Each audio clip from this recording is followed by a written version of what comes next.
Yes, and you're waking up with Damo here on 4WK on this Tuesday morning. Around about this time, we like to talk about history, and we do that with History Out There and also Harold Peacock, who's got a very interesting story about a massive property sale in Adelaide that has a connection to the Darling Downs. Good morning, Harold. Yes, good morning, Damo. Yeah, it was $50 million Wow. was paid for the site. It's a 1.9 hectare site in North Adelaide, and gee, I thought it'd be fun to find out what connection it has to us here in the Darling Downs. I think so. Now, this was a historic school site, wasn't it?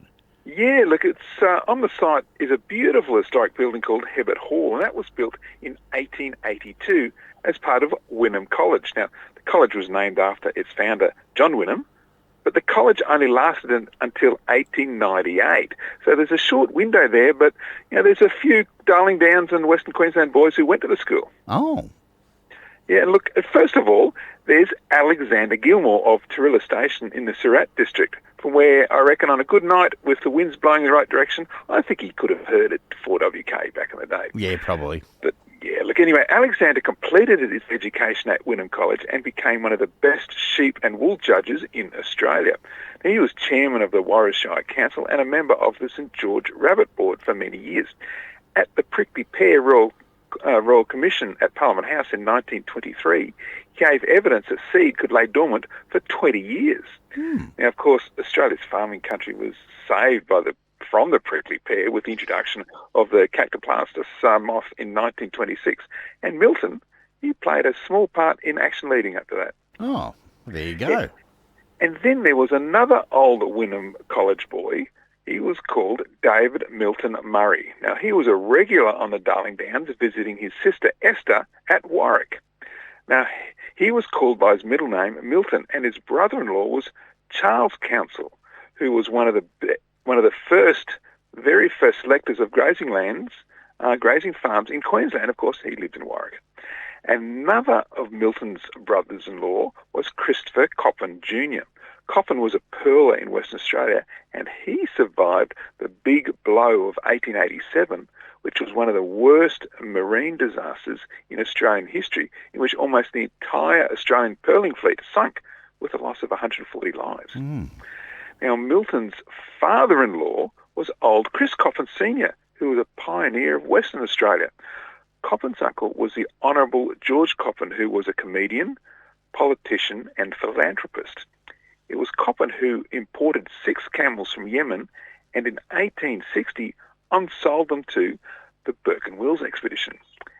And in 1869, Coppin subdivided a block of land in Hawthorne in Melbourne, a nice area, and named 2 streets that are still there today, namely Coppin Grove and Shakespeare Grove. And it was said Coppin named the 2 streets after his 2 favourite thespians. Now, another old Whinham College boy was Gilbert Boothby of Toowoomba. Now, Boothby farmed at Toowoomba for 20 years and then became Shire Clerk of Drayton and then Millmerran. Now, Gilbert's brother, Hugo Boothby, was an officer of the South Australian Supreme Court, and he married a cousin.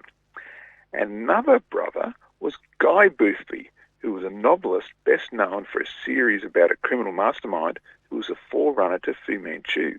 Now, Rudyard Kipling was his friend, and his books were fondly remembered by none other than George Orwell. Oh. So he's a serious author. And Gilbert's grandfather was Benjamin Boothby. He was a South Australian Supreme Court judge who was one of 4 Australian Supreme Court judges in the 19th century who were removed from office due to misbehaviour. I can't tell you anymore. So you see, with the final chapter of Adelaide's old Whinham College being written with the property sale last week, the reach of the Darling Downs and the school goes far and wide, even to misbehaving judges, the Burke and Wills expedition, and of course, the prickly pear. The Darling Downs is everywhere. Oh, of course it is. And yeah, there's plenty of prickly pears still in Parliament, really, isn't there? Yeah, and comedians as well. Yeah. Yes, oh, mate, always a good connection, and love hearing these stories. Now, of course, you're going to be posting this story up if anyone would like to have a read through, won't you? That's right. You can find History Out There on all the socials, but go online to historyouthere.com. And there's about 30 stories on there about the Darling Downs and the history right now. Wow, isn't it amazing? Have you actually thought about how many stories you've actually researched? Yeah, there's about 400 online all up, and they're all there for you, all short stories, so they're good, easy read, but typically they're stories that people had never heard of or been forgotten about, so it's that history out there is actually out there and a bit different. Yeah, it certainly is. And of course, if any of our listeners have any history leads, you'd love to hear from them. Oh, definitely. Get onto you, Damo, please, because there's some really interesting stories there that people just don't realise. A little scratching below the surface, and you get a really good story. And I'd love to find something else that's unknown or forgotten about on the Darling Downs. There you go. So if you've got any leads for history stories on the Darling Downs or Granabelt, all you have to do is email us at 4wkstudio@gmail.com. That's 4wkstudio@gmail.com. And our intrepid researcher will get on the case, won't you, Harold? I would love to. Mate, we'll look forward to catching up with you again next week. Yep, see you then. There we go. Harold Peacock from historyouthere.com. Check out the website, read through the stories, and of course, if you've got any of your own stories, let us know about them. We'll take a break and come back with their birthdays.